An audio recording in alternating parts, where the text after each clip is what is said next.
A graça e a paz de nosso Senhor e Salvador Jesus Cristo, meu irmão e minha irmã. Sejam bem-vindos a mais um devocional no Evangelho de nosso Senhor Jesus Cristo, segundo Marcos. E hoje já no capítulo 14, do versículo 66 a 72, que diz assim a palavra do Senhor. Estando Pedro embaixo no pátio, uma das criadas do sumo sacerdote passou por ali.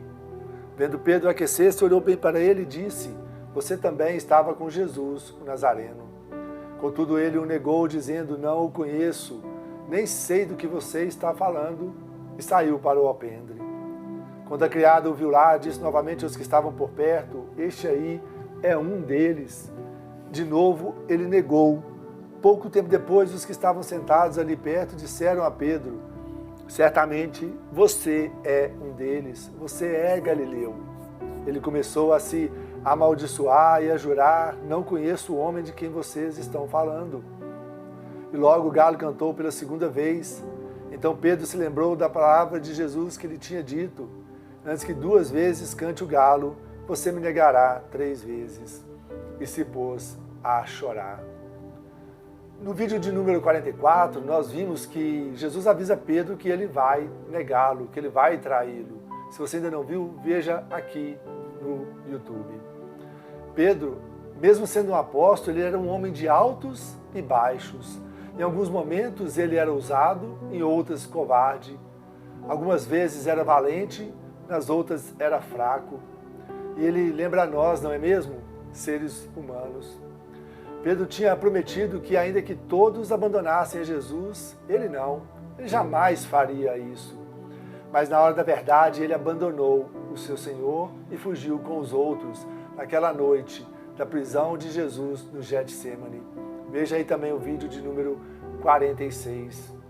Pedro fraquejou, abandonou o seu Senhor e quebrou a sua promessa. A queda de Pedro foi progressiva. E o primeiro degrau dessa queda foi ser autoconfiante demais, achar que poderia ser mais espiritual que os demais. E agora Pedro desce um degrau mais baixo nesta queda. Depois da sua fuga covarde, agora ele vai tentar contornar a situação seguindo a Jesus de longe, se esgueirando na noite, se escondendo no pátio da casa do sumo sacerdote, o local onde Jesus estava sendo interrogado. Ele busca aconchego em uma fogueira, na presença dos escarnecedores. Aquele ambiente era perigoso demais para a alma de Pedro, porque Jesus está ali sofrendo angústias, abusos físicos e psicológicos, enquanto Pedro está se esquentando ao fogo junto com o inimigo. No Salmo de número 1, o Salmo que Pedro conhecia muito bem como judeu, nos adverte para nós não seguirmos os conselhos dos ímpios, não andarmos no caminho dos pecadores e jamais nos assentarmos na roda dos escarnecedores. Então assim uma criada o reconhece e o aponta como sendo um discípulo de Jesus, mas ele covardemente nega.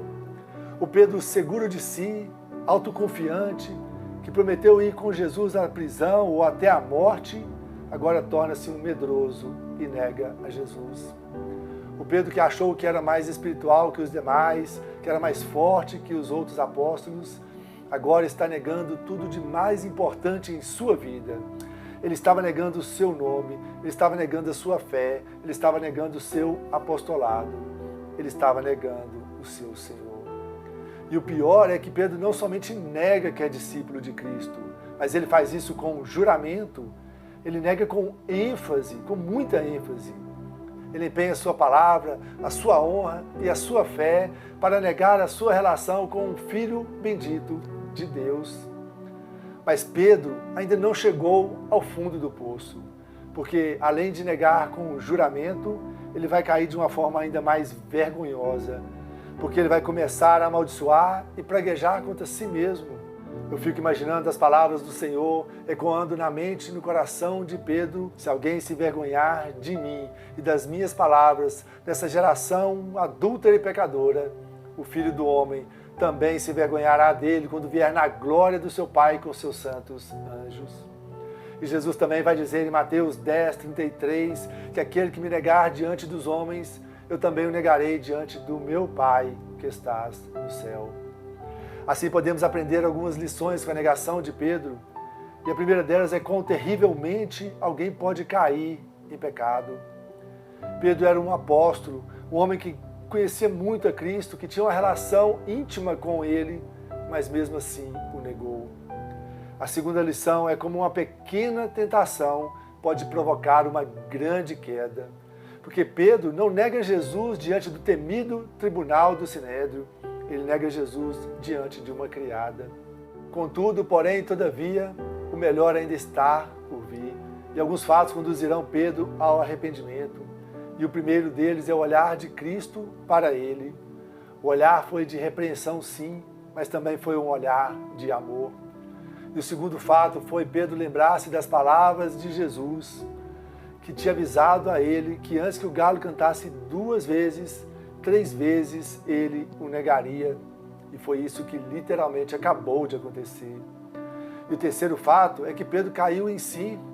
E diferente do traidor Judas, ele se arrependeu, desabou a chorar e chorou amargamente. Ele chorou de arrependimento, de tristeza e de vergonha pelo seu pecado. Mas, ainda assim, Cristo o perdoou e ele foi restabelecido na comunhão e no ministério. Este capítulo 14 termina com Jesus na mão dos seus inimigos. Seus próprios discípulos dormiram naquela noite da angústia de Jesus no jardim. Um deles o traiu, todos o abandonaram, e agora um dos 3 discípulos mais próximos até negou que o conhecia. Essa foi uma fatídica noite em que o pecado realmente prevaleceu. E este relato é confrontador, pois nos mostra como podemos falhar quando não seguimos fielmente as palavras de Jesus, as orientações de Jesus. Pedro, que é a rocha, se quebra e se desfaz em pedaços, e seu choro mostra sua tristeza e remorso. E certamente ele não esperava ser perdoado por Cristo, mas logo, logo ele vai descobrir a misericórdia e o perdão de nosso Senhor. Após a ressurreição, Jesus teve um encontro pessoal e íntimo com Pedro, com o objetivo de restaurá-lo. No diálogo, Pedro é desafiado 3 vezes por Jesus a demonstrar o seu amor por ele. 3 vezes Jesus vai lhe perguntar: Pedro, você me ama? Na terceira vez, Pedro chega a ficar até triste. Isso nos mostra que Jesus apaga o nosso passado. Agora há perdão divino para quem deseja ser restaurado. O que conta para o Senhor é quem nós somos agora. E esta é uma grande oportunidade que você está tendo neste momento, de ter uma nova vida com Cristo aqui, e melhor ainda, de ter uma vida restaurada com Cristo na eternidade, na glória. Ao repetir esta pergunta 3 vezes, é possível que Jesus estivesse dando a Pedro a oportunidade de responder positivamente a cada uma das 3 negações, ou que Jesus estivesse se reaproximando dele, na certeza de que ele precisava experimentar o seu amor incondicional, a sua maravilhosa graça e o seu perdão. Pedro aprendeu uma preciosa lição com Jesus e teve o privilégio e a maravilhosa oportunidade de ser usado por Jesus para fazer discípulos de todas as nações, batizando-os em nome do Pai, do Filho e do Espírito Santo, ensinando-os a guardar tudo aquilo que Jesus lhe ensinou. E hoje, eu e você, nós somos desafiados a aprender essa lição também. O nosso dever é orar, é vigiar, é clamar, para que não caiamos em tentação, assim como Pedro. E nos humilhemos diante de Deus, para que Ele nos livre de negarmos ao nosso Senhor, seja com palavras, seja com ações, ou até mesmo com os nossos pensamentos.